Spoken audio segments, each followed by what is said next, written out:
Hello, welcome to my podcast, Yorkshire Property Partners. In this podcast, we discuss the latest news and trends in the property market in the Yorkshire area. My name is Fiona Conway. I'm Managing Director of Fiona Conway and Associates Mortgage Brokers, and we're based in Harrogate. I am your host. Today, I have the pleasure of introducing you to James White. James is the Managing Director at Belong Estate Agents. Hi, James. Hi, good morning, Fiona. How are you? Hello, I'm good, thank you. Are you? Yeah, all's well here in West Yorkshire. How's it in North Yorkshire? It's fine. A bit gloomy, but My last day before holiday, so I'm looking to leave the gloom behind for a while. I know. Thank you very much for joining us. I know you're going to catch a plane later on today, so very grateful for you finding time to come on. Thank you. Okay. Nice to be here. So good, thank you. So firstly, do you want to just start by telling us a little bit about you and the Belong Estate Agents and how you've got to where you are today? Oh God. Well, thank you very much. So I started in estate agency as a tea boy in 1989 as a 16-year-old. And I remember the first cup of tea I ever made my boss, I left the tea bag in and I nearly choked. So I was almost fired on day one. But it was interesting, really good times, because he said, as soon as I was 17, if I passed my driving test, he would get me a company car. And within 8 weeks of being 17, not like today, it takes them 18 months, doesn't it? I passed my test and I was stood at the end of his desk saying, I want a car now, boss. And so Simon was true to his word and he bought me a £500 Fiat Panda. And the first person he fired was the person who put the signs up. And he said, right, well, I've got rid of David. Friday afternoons now, you've got to go around and put the boards up. So that was an addition to my duties I didn't really expect. And then I would do viewings on Saturdays and I would do general office work through the week. But then when the recession came along at the end of 1990, beginning of 91, he then pulled me in on one Saturday morning. I was still only 17. He Tipexed out a load of prices out of the local newspaper, which was very suspicious behaviour, and asked me to guess at what these houses were worth. And then he said to me, well, that's near enough for me after we'd had about an hour of this guessing game. I've something to tell you. I fired the valuer last night. Go and do his appointments. And I was 17 years of age.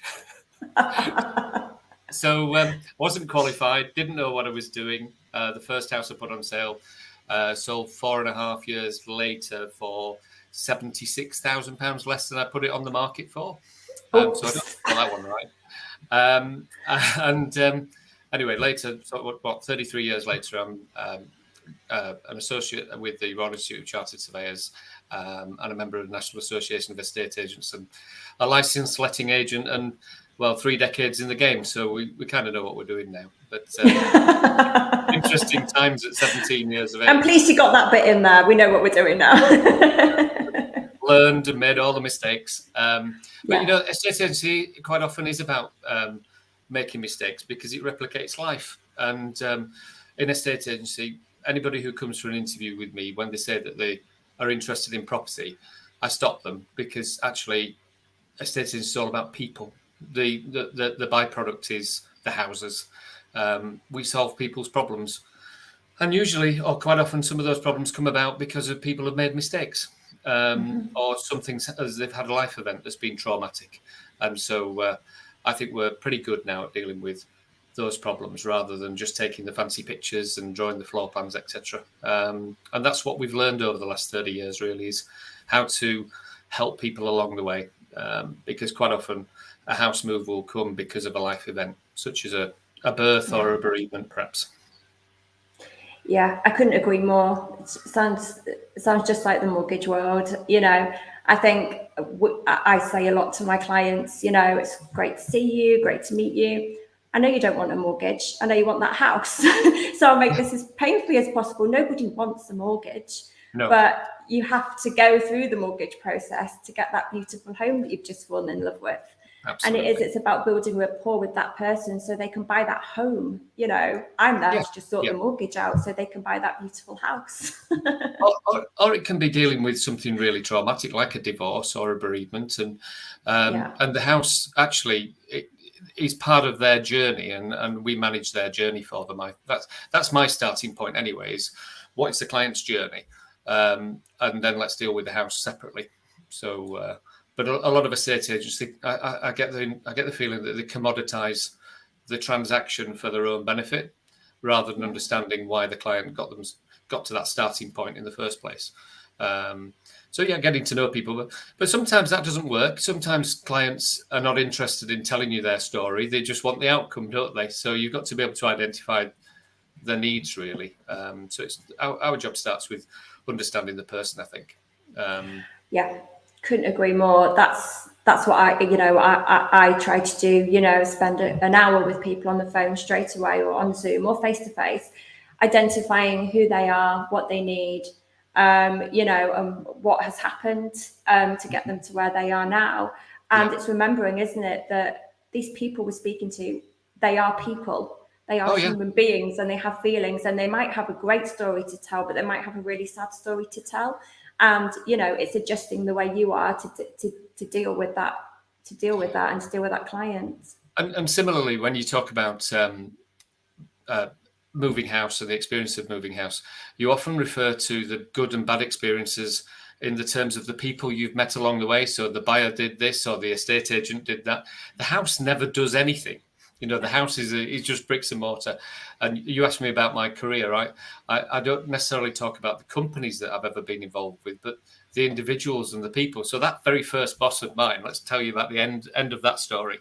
I worked there for almost 3 years to the day, did my apprenticeships and all of that sort of thing.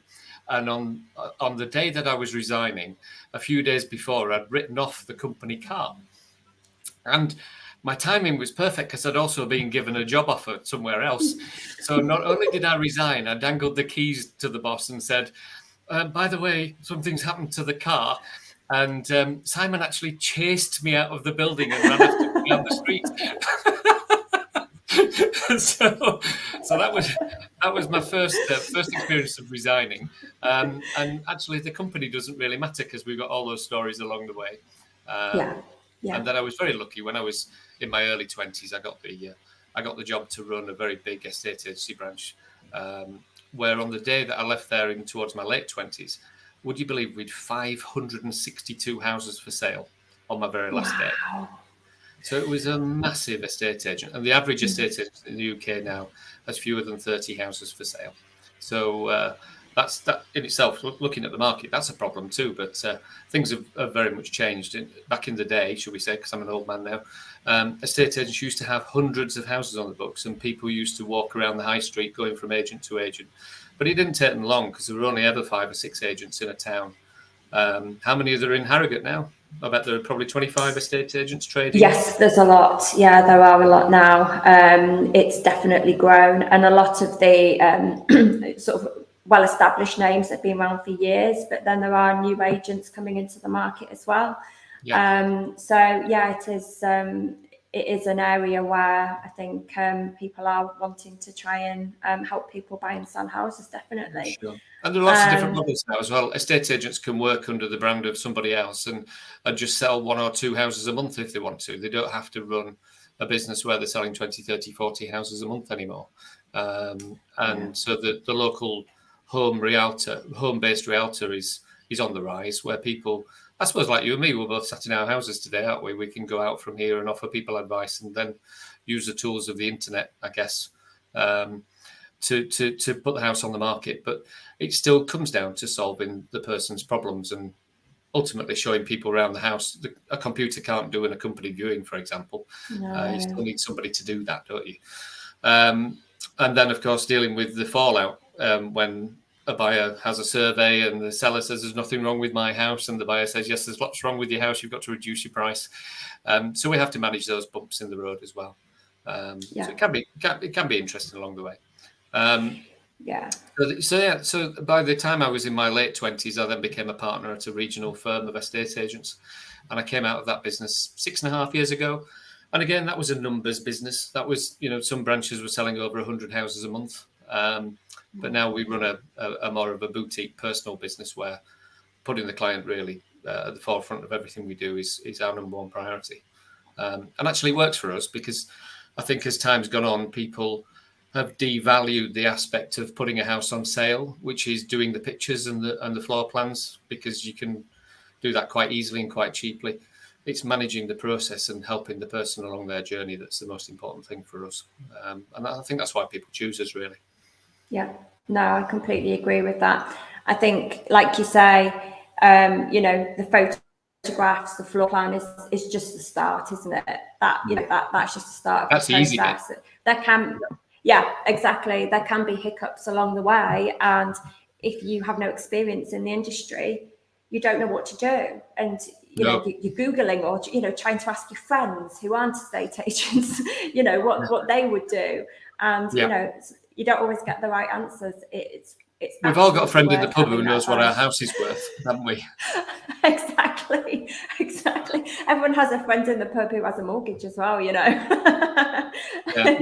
It really is that it's great to get advice from other people and to find out what other people are doing, but we're all different.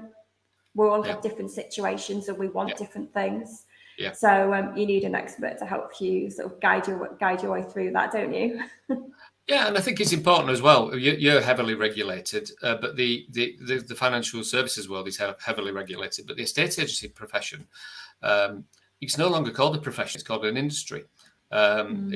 It's voluntarily regulated. So the Royal Institute of Chartered Surveyors, Property Mark, National Association of Estate Agents, ARLA, there's no obligation to be members of these organisations, which I think there should be, really. I think estate agents does need more regulation. And thankfully, we're one of the most regulated businesses there is in the area, to be honest. But what it really does, it puts a sign above our door saying that we want to do the job properly. And I think that's really important too.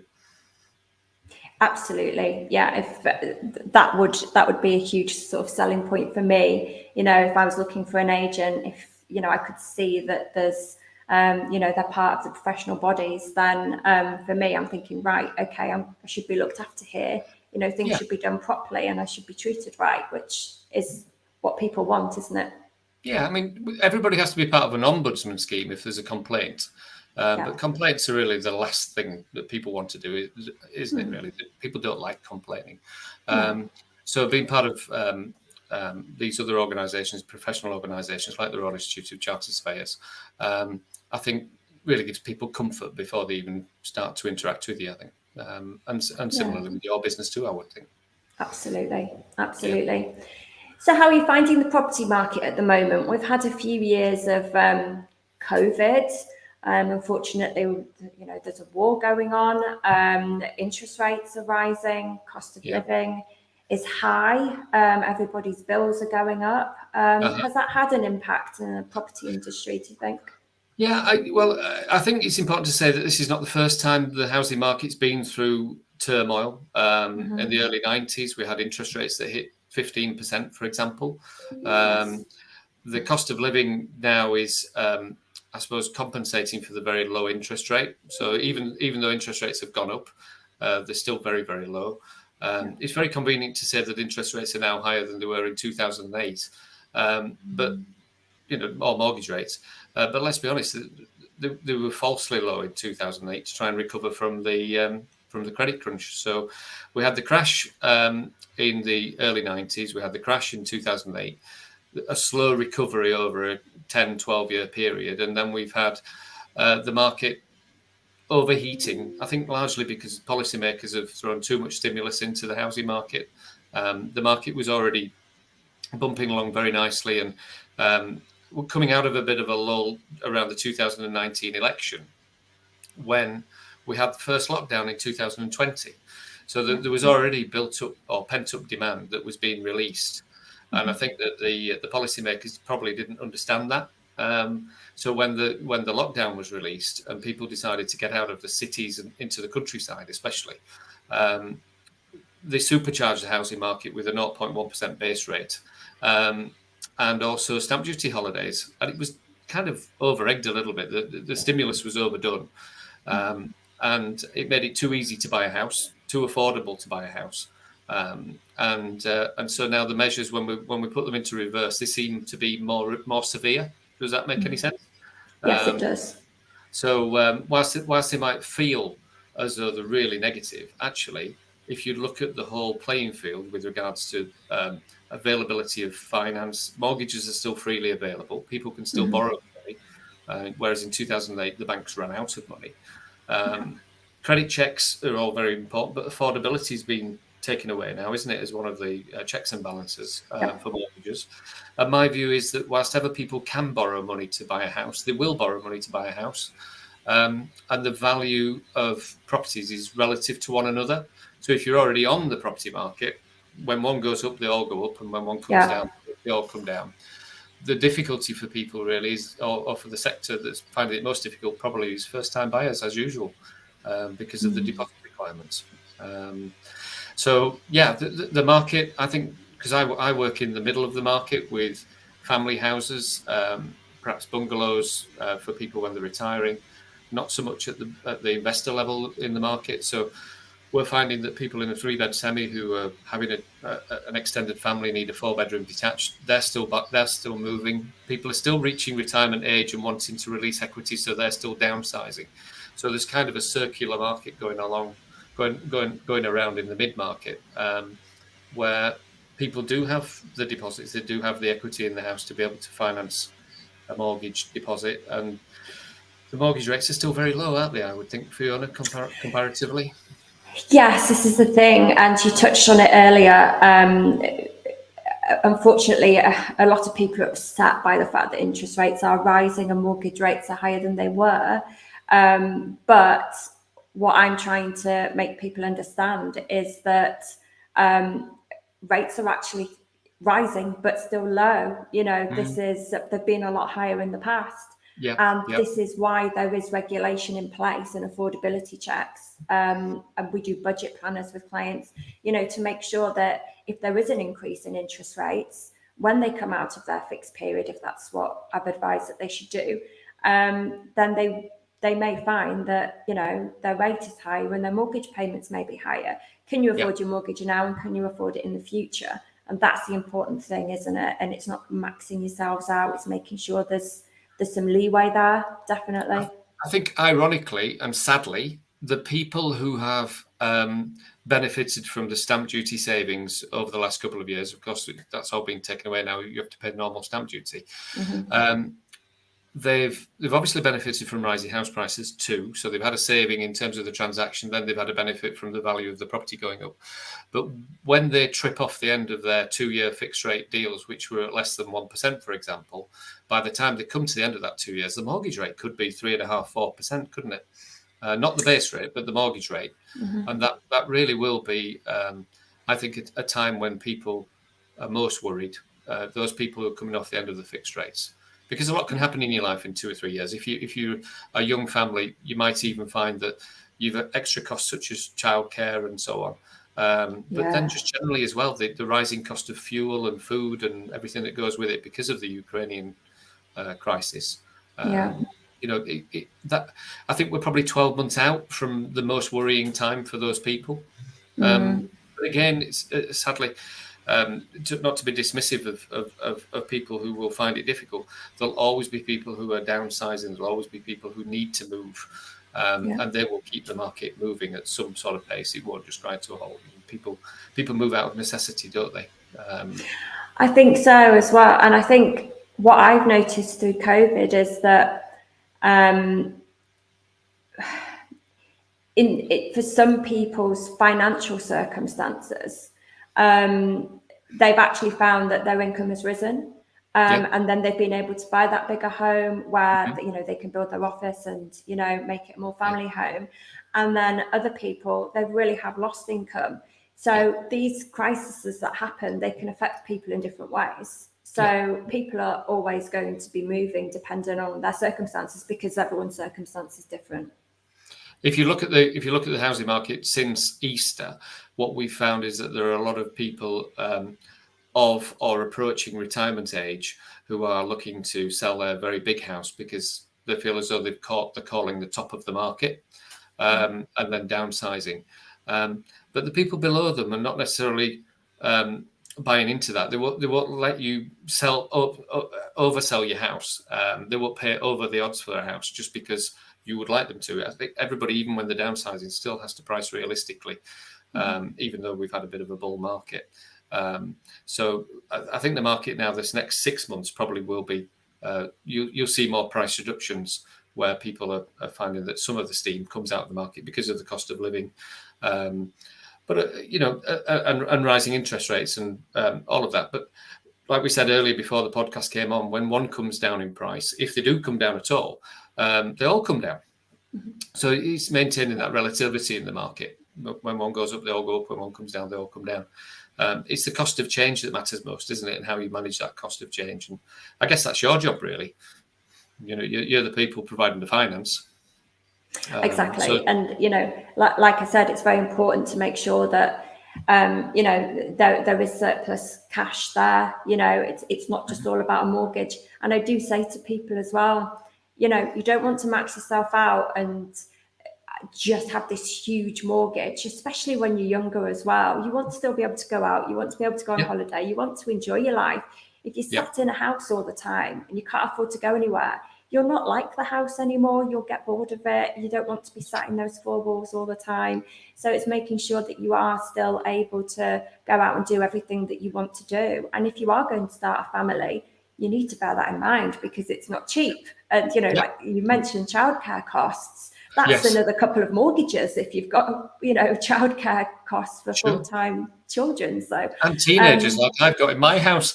You know, it's not just the bank of mum and dad; it's the taxi of mum and dad, and you know the subscriptions of mum and dad. So I've had to sign. We're going on holiday later, and I've had to sign up to a VPN internet service just so my children can watch Love Island when we're in Portugal.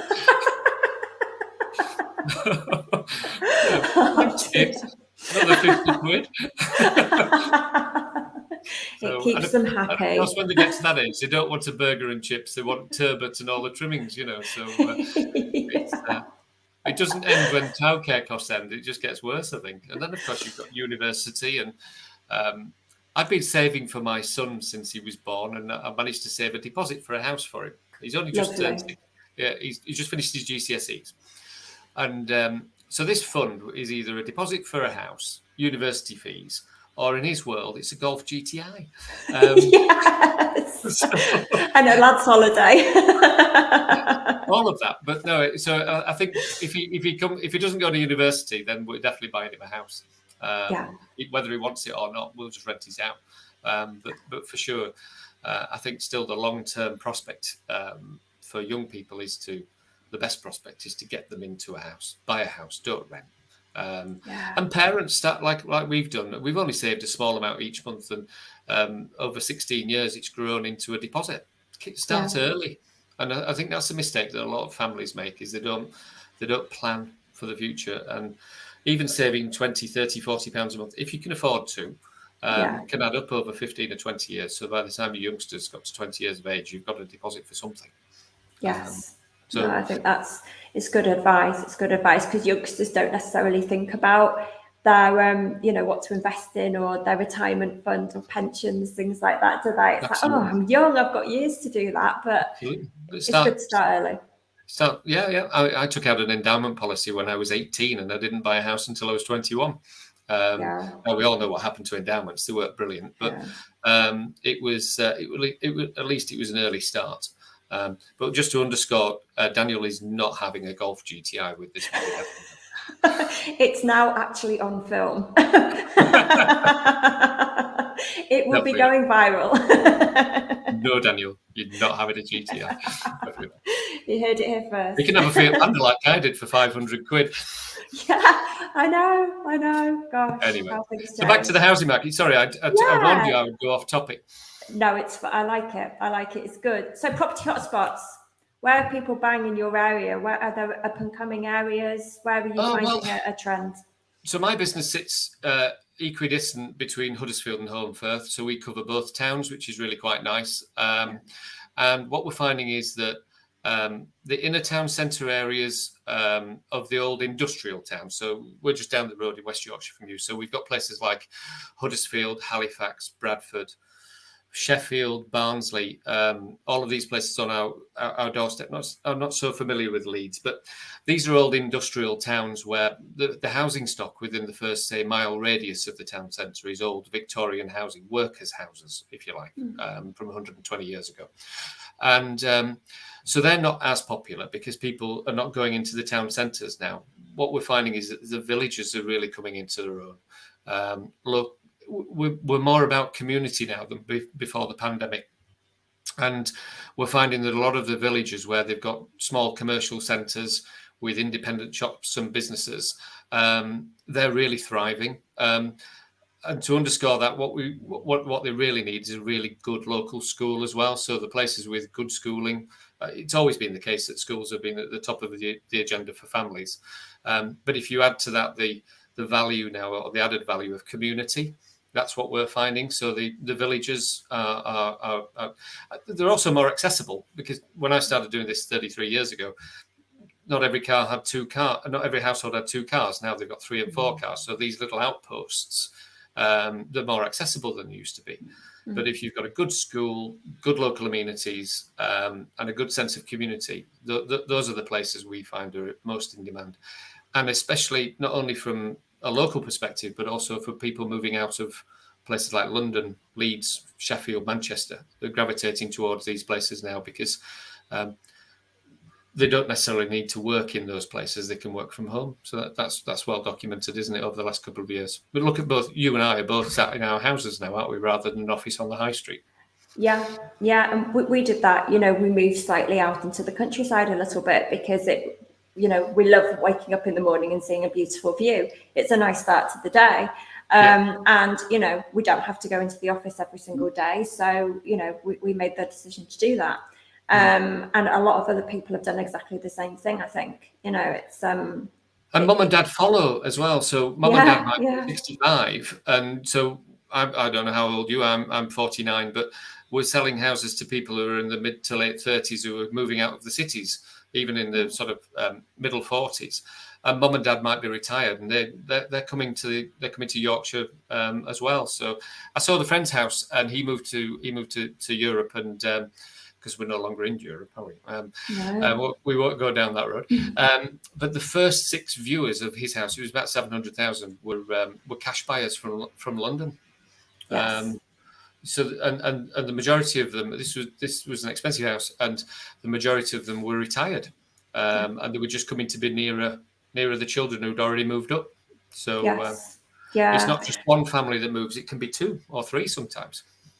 I'm just trying to think. The Huddersfield train link, doesn't that connect Leeds and Manchester? So it does both, actually. You've got one going north very and south. easily. Yeah. Huddersfield's great for that. You've got, so with the train, you've got the Manchester link running through the Colne Valley and through Huddersfield. So Manchester, Leeds, Marsden, Slathwaite, Huddersfield's on one line, and that'll even connect to Liverpool and York and even Newcastle. Yeah. And then on the other side of town, we've actually got a local stopper service which goes from Huddersfield to Sheffield and stops at places such as Penistone and Barnsley along the way, as well as village stations. And then add to that we've got the neighbouring town is Mirfield, which is only 5 or 10 minutes away, and Wakefield, and they've both got direct routes to King's Cross in London. So it couldn't be any. If you draw across through the United Kingdom, Huddersfield is bang in the middle, really. And so the connectivity to these bigger cities is welcome for business travellers, especially. Yeah, I have clients who moved down to London, early 20s. Maybe they'd finished uni, went down to London, thought they'd make some money down there. But now they're realising, oh gosh, started a family. It's really hard to actually buy a house down here. Prices are so expensive. And actually now we have children, maybe it'd be nice to be near mum and dad or uncles and aunties, help with childcare. We might get a night out, kind of thing. So people are moving back. Yeah, exactly. If they have to go into the office in London once every 2 weeks, they can do it very easily from our areas, can't they? And that's the beauty of it. They can be back near their families again and buy a more affordable property. But of course, what that does, it puts, because they've got more disposable income, because the salaries are higher in the big cities, it pushes up property values, doesn't it? Because they can afford to pay more. We had an occasion last year. We've had lots of occasions. I'll go back a step. A lot of people think estate agency has been easy this last couple of years because houses have essentially been selling very quickly. There's two stories to tell. One, or analogies. One is if you were a greengrocer and you sold bananas and you had 20 buyers for every banana, but you could only get one banana from the wholesaler. How many bananas can you sell? You can only sell one, can't you?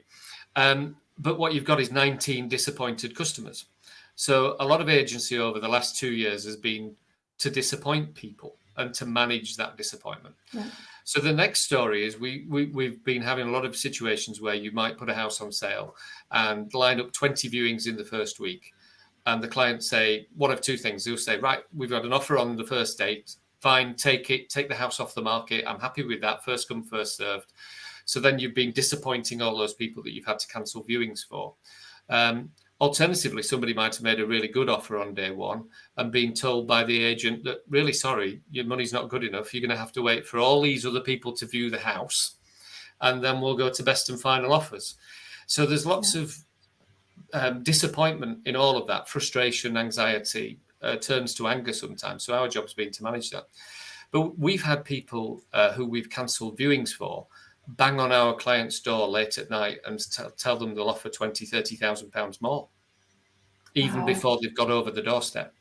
And people, we had one potential buyer drive for 3 hours one evening, knock on our client's door at 9:30 at night, and say, "I'm here to buy your house." And my client said, "Well, we've sold it." And she said, "I don't care what you've sold it for. I'll give you £30,000 more." And which is great if it's a cash purchase, but then if there's a mortgage involved, that can potentially cause an issue with the mortgage value. So and of course she pulled out 6 weeks later. Yeah, So exactly. It's not all that it's made out to be, isn't the market that we've had this last 2 years. It's not been all very easy for a lot of people. It's created a lot of anxiety, and our job really is to manage that. Yes. Yeah. I've had a lot of very disappointed clients who have found the house that they want to buy, and they've put in, over asking price and thought, I'm bound to be successful. I've put in over asking price, but so has 7 other people. Yeah. So it's quite cruel at the moment, actually. I think it's starting to settle down a bit, thankfully. We're starting to see some normality to return. There are a few more houses coming on the market, so supply issues are easing. And I think also maybe the summer break might create a bit of a lull in the market, so properties perhaps won't sell as quickly through the summer holidays. And therefore, when we get to September, which usually is a bit of an uptick in the activity stakes, there might be more stock for people to browse and to view.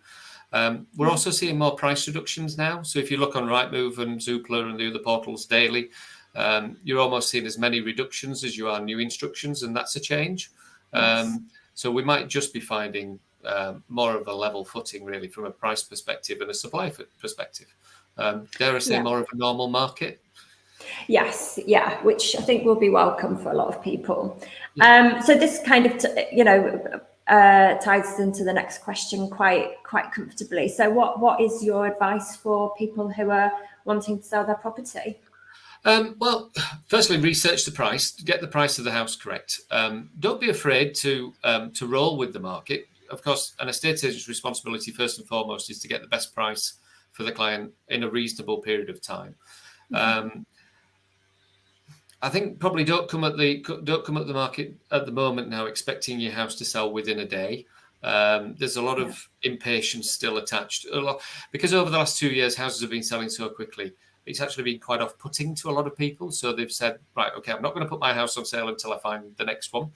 And so then they've come to the market and with the hope or expectation theirs was sell within a day or two. That's not necessarily happening now. So be prepared for disappointment or patience. They're not really words you ought to use when you're talking to potential clients. be more realistic. I think is probably what I'm trying to say, is in terms of your time frames. For me, the stress of moving comes from getting the timing wrong, or the timing not working out for you. So if you come to the market because you found your dream home, don't then overprice your house. Don't try and match the price of your house with the one you want to buy. Put it on the market at the price that it's really worth. You'll have a better chance of selling it. And these are all about managing people's expectations, managing the anxiety of moving, really. So be realistic with your asking price. That can still be a strong price, but if you overprice your house at the moment, we're finding that the heat in the market that was there a year ago is probably dissipating now, and therefore you might be disappointed. So get the price right, and I suppose try and relax. Choose an estate agent that will do the work for you. Certainly don't be doing the viewings yourself. Don't be doing the legwork, because that can cause stress and anxiety too. Make sure that you choose an agent who will actually look after you and put your interests first. That would Good be advice. Because that's what Good we advice. do. Yeah. I know you do. So then on the flip side of that then, what about the buyers then? So, what advice would you give the buyers? Well, you see, I work for sellers. So my advice to buyers would be pay the asking price, and don't haggle too much. But no, on our website, we've got a page dedicated to buyers, and it's all about buying tips. And number one, it starts with good behaviour. So if you're going to make an offer on a house, make sure it's an offer that you can afford. So do your financial planning with people like you, Fiona, first before you go to do the viewing. So get the mortgage in principle organised. Make sure you've got the deposit money saved up.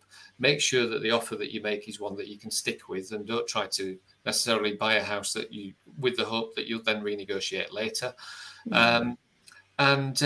Just be honest too. We often find that people will say anything that they think you want to hear in order to secure a property. So, yes, I'm a cash buyer is one of my favourites.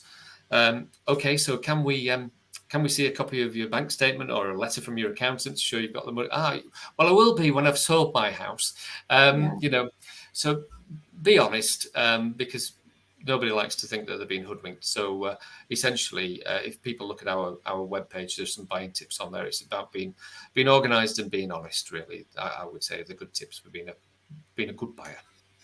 I think so, because like you say, you're going to ask for proof just like we do. You're going to ask for the mortgage in principle, for the proof of deposit. People need to have all those things already prepared. And if they don't, they do have that chance of missing out on that property.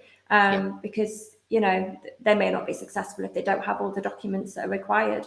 I'm finding that's happened a couple of times recently, where people have missed out just because they haven't had everything that they need when they're going to put an offer in on a property.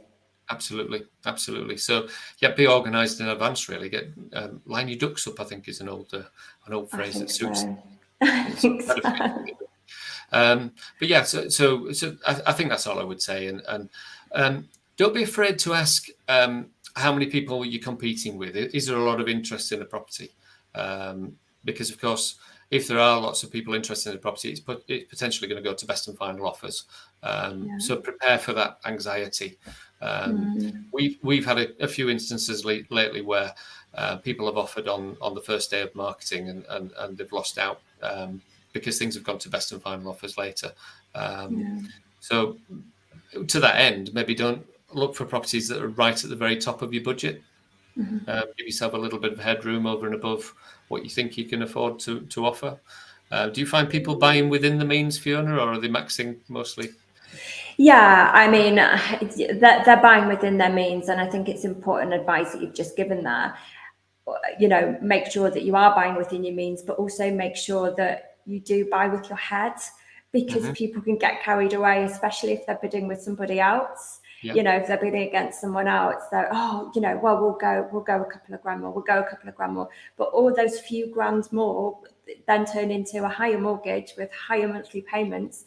So Yeah. if you are going, you need I think a figure in your head. This is the maximum price that I will bid at. I can't go any higher than that because I need to live my life as well. Absolutely. So I think it is using your head as well. And, you know, I know we get carried away with our hearts sometimes, but it really is just making sure that all the figures do add up. And I know it sounds like the boring side, but that is actually the side that's going to give you the property you want and the life you want as well, I think. Yeah.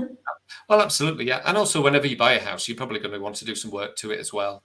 Yeah. Carpets, curtains, decoration, that sort of stuff, re-landscaping, whatever it might be, kitchens, bathrooms.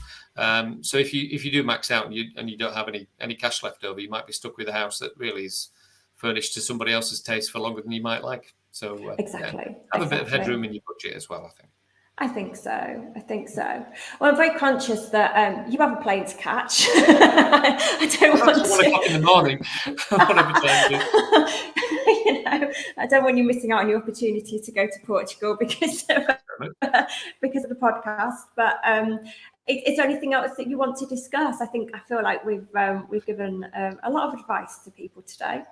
Yeah, well, I would just say, what's your take on the mortgage landscape at the moment? Because obviously, I mentioned the availability of credit, the affordability calculators and such things. Are you finding things are tightening up, or is it just the products that are changing, or is it the criteria too? Products are changing. Criteria tightened up a lot due to COVID, especially, unfortunately, for self-employed clients. You know, that's become a lot more difficult, and a lot more self-employed people are certainly feeling like they need that assistance. Lenders are starting to feel a bit more comfortable now, and I am finding that criteria in some areas is relaxing a little bit.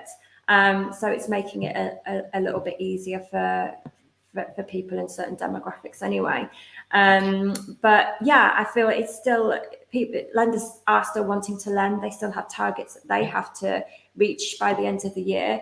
And I do feel that they are trying to price as competitively as they can, but they have to be very mindful of, you know, there are rises in the interest rates, you know, the Bank of England base rate, and they need to be mindful of that as well. But I think they are trying to do the best. It's just, like I say, criteria has been an issue, but is getting a little bit better now for people. Okay, good. Yeah. Well, that's good. Whilst other people can borrow, the housing market will still have some legs, won't it? And at the moment, I think my message really is we've now got more of a normal market. If you see something you like and you can afford it and you can get the mortgage, then buy it. Yeah, absolutely. Yeah. I spoke to a client the other day and she was saying, "Oh, I think I need to wait another year, but I really want to move." And we went through everything. And I said, actually, you've got all your ducks in a row already. You know, this is all fine. Your self-employed income is fine. I think we could actually move forward sooner than that. So that appointment for her was worth its weight in gold, because she wanted to move sooner, but thought she might not be able to. Because of what a friend told her. So, you know, it's worth getting in the pub syndrome, advice. Yeah. After a few glasses of wine. Never listen to the man in the pub. It's not normally sober advice, I don't think. But no, for sure, if you can afford to, then we're only here once. You know, buy that dream home. Just keep moving forwards with it, really. And if you want to buy your dream home and your current property is no longer your dream home, then put it up for sale. Well, you can't move without selling, can you? And that's one thing. A lot of people. There are a lot of people out there at the moment who they would like to move, but they can't see somewhere to move to, so they don't put their house on the market. Ironically, if on the 1st of September everybody was thinking about it, actually marketed the houses, the market would free up and lots of people would actually find their dream home. So absolutely, you can't sell it unless it's up for sale, can you? So, but it is that's probably been the biggest problem for sellers over the last sellers who would be buyers over the last couple of years is, I'd love to move, but I can't find somewhere to move to. So register with the local agents. We do the odd deal off market. Not many. It's not very commonplace in the UK. But sometimes houses sell without going on Rightmove and Zoopla. They're just matched out by the agent. So don't overlook the local agent in this whole process. If you want to live in Harrogate, go and speak to all of the local agents and register with them, because sometimes they'll let you know before things hit the internet. Yes, no, that's really good advice as well. Definitely. Yeah. It's not just a case of looking on Rightmove, is it? It is actually building up those relationships with the local agents. We sold a house. We did a coming soon advert for a house earlier this year where we just put it on the local community page, and somebody contacted the office and actually came with me to my photograph appointment. And before I'd finished the photographs, they'd made an offer of the asking price, and it never went on Wow, Rightmove. There was no gosh. board. There was nothing. So the power of your local community Facebook pages as well. So don't be afraid to reach out and ask if anybody's thinking about selling the house, or Yeah, no, use that's a social good media. It's idea. replaced the newspaper, hasn't it? Yes, absolutely, Yeah. absolutely. So where should people find out more about you and Belong then? Where are the best channels? Oh well, if you just Google "Belong Estate Agents," will pop up. We've got lots Yeah. of handy hints and tips on our website.